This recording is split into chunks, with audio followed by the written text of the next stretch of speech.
video से येंबियुको हाइदी यामना कुइगदबा video नते सिसे अखोइना timing अमा हाइना हाइरसेको हाइदी समना हाइरबदा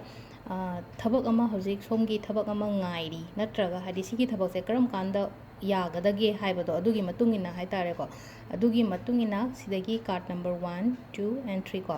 सिगी card number अहुम सिदगी हाइतारेको अममम 1 खनबा मीना खनबिरो 1 2 खनबा मीना 2 खनबिरो अदुगा 3 खनबा मीना खनबिरो फजना ngатang yengago करम बसेना करम 1 खनगेरा 2 खनगेरा नत्रगा 3 खनगेरा हाइबदो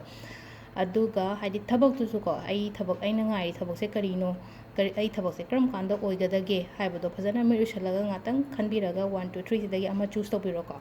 अदो हजिक हाइदी 1 2 3 की कार्ड से येंगमिनारसेको के मेसेज लाके दो अहंबा कार्ड से येंगासेको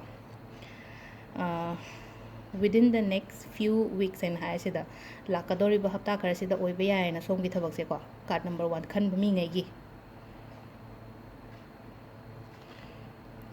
अदुगा नंबर 2 सिना वेट ngaikon हाइरिसिदा खितंग मतम चंगिदो मालेको सिसिना अदुगा नंबर 3 गिसिना